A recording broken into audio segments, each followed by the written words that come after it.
So we're going to be working in a tight space in this hallway. We're going to give you some tips and tricks how to do an accent color in this tight space right here. First thing, we're going to be adding some socket blockers. I got my frog tape down, this little tight space. I'll just put some paper down. I'm not going to get a drop cloth in here. It's too small to put something in here drop wise. The paper is going to be just fine. Now, I can't use an extension pole in here, so we're going to be working on a ladder with just a 9-inch roller and without an extension pole. We're going to be doing our cut-ins first, and then we'll be rolling. So how do you work in a tight space? We're going to figure this out here. You can't see here. I don't need to get a perfectly straight line, but I don't want to get paint on my trim, so I'm going to mask my trim right here. Frog tape. Just protect that. That's all going to probably stay white right there. It's all the cabinet part.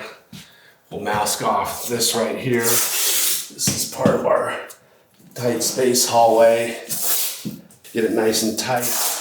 Get it straight, just manipulate it. So I got everything masked off. I'm gonna begin the caulking. I've got a couple options. I typically caulk with either Tower Tech 2 Clear or I'll use Tower Accelerator. Tower Accelerator, it's a 50-year caulking that was actually designed to be painted over, brush and rolled over it instantly. You don't have to wait any period of time. Over flat paints, it won't crack either. Painting on it, right away. We're using a matte paint right here. I've tested, I'm doing some testing with this product.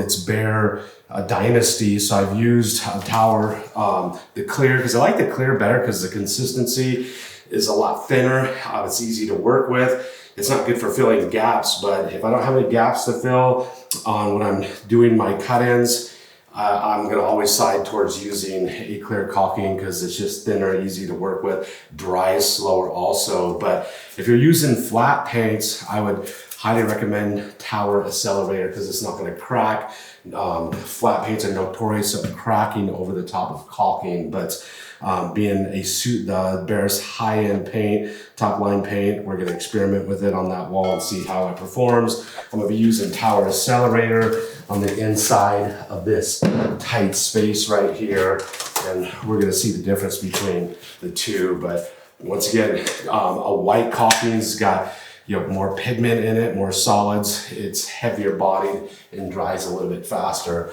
Don't need to be worrying about caulking inside here. It's just gonna be caulking right here and these two sides right here. And that way I get perfectly straight lines on my tape using this super dark color, accent color.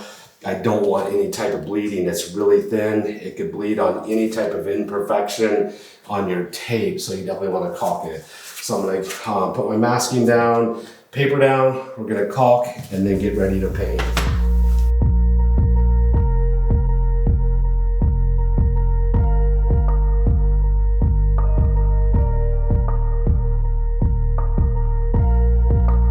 So here's my 9-inch roller, got my 4-inch roller also. Why don't I use an 18-inch roller? So on this bedroom here, this is where 9-inch roller is just more versatile. An 18-inch roller would be really difficult to work in here with an 18-inch roller. I don't have to use 2 rollers, I could just use 1. The 9-inch is perfect for, just a single bedroom. So we're putting on small, tiny bead of caulk.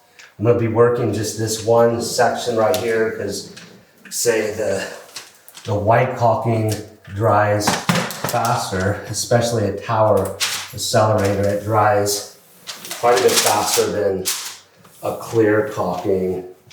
So I want to get it on, and then I'll begin painting right over it right away.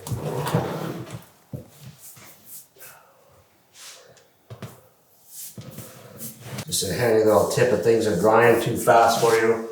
You'll turn down your heat, open up a window, anything to cool it off. It was really hot in here and I opened up 2 windows. It's really cold outside to cool it off in here. Give me a little more working time with my paint and my caulking. So I got it brushed on. Definitely want to roll it to stipple it so it's going to be consistent with rolling the wall.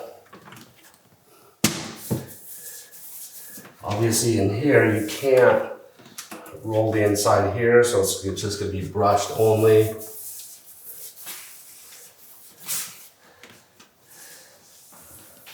Use my 4-inch where I can. Let's get, we're in a tight space here, so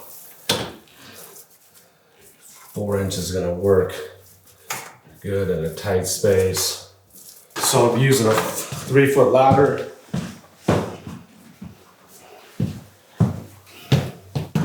Working in the space here. I'm cutting in with a Brook from Premier brush, 3-inch angled sash brush. It's an absolute perfect brush for this paint and the consistency of this paint I'm using today. I'm going to work over the door before I roll. If you're not fast cutting in, you know, the start probably would be your cut-ins first up top and then go down where you're going to do caulking, because you just don't want that caulking and the paint over the caulking to dry, or you're going to get what we call bridging and it peeling from the wall to the tape. But this is a small area, I can cut it in super fast, so I'm comfortable starting at the bottom first. In a small area like this, I don't need to use a 9-inch. I'm just gonna fill this in with my 4-inch. You can see how fast this Brook cuts in. It's just the right stiffness for this paint. In a tight space, 4-inch, it's gonna work just fine. If your layout is from top to bottom, I'm gonna fill it in. I'm gonna do my layout so this matches my wall, the opposite side. Now working in a tight space, I can't use an extension, so I'm just gonna be using a 9-inch. Same thing, I'm gonna unload. If you're tall enough, you might be able to reach from top to bottom. And I can actually reach from top to bottom. Don't put too much pressure on your corner right here, you'll get too much stuff spilling over and you'll get a heavy edge. So don't want to get a heavy edge, so just hold it lightly, light pressure, unload, load back up. You can see I'm constantly loading. It's a 1-coat paint, you don't want to run your paint out. I'm laying out from top to bottom. Keep consistent with your layout. Either top to bottom or bottom to top. Top to bottom works the best for me. If you're too short and you have to use a ladder, I can just step up on one step on the ladder. Show you what that looks like. I'm gonna unload. I can use one step on the ladder, step up, step back down. Now this wall is done, working in a tight space. We're gonna move over to here. I'm just gonna pull my masking now before this dries. You can see with caulking, salvator, we've got perfectly straight line right there. You pull your tape while the paint is wet, your tape is less likely to splinter too versus when the paint dries. So now, opposite wall, it's a tight space. I want to make sure I don't touch the opposite side of this wall with my rear end. I've got this cut in to do right here, so power the salvator. Small, tiny bead.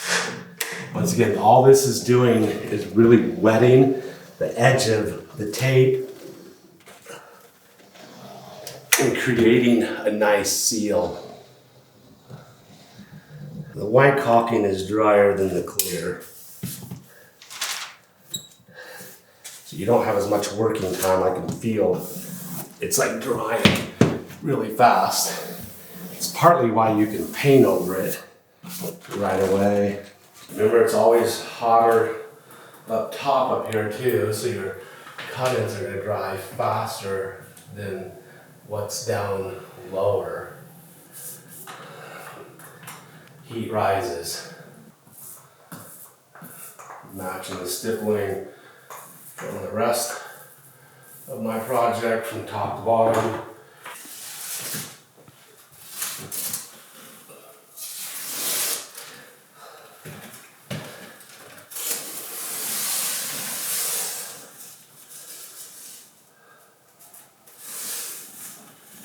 Just pull it away from you at an angle.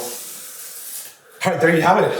Painting in a tight space, some tips and tricks. You know, what it's like, not a lot different, but just eliminating an extension pole and possibly working up and down a ladder to get your layout done properly. If you've got any questions or comments about this video, just leave it down in the comment section below. We're continuing to work through this room, test out some products from Bear Dynasty, and giving some more tips and tricks, doing some accent walls. So there's multiple videos in this series. You got to check it out right here on Paint Life TV. Out.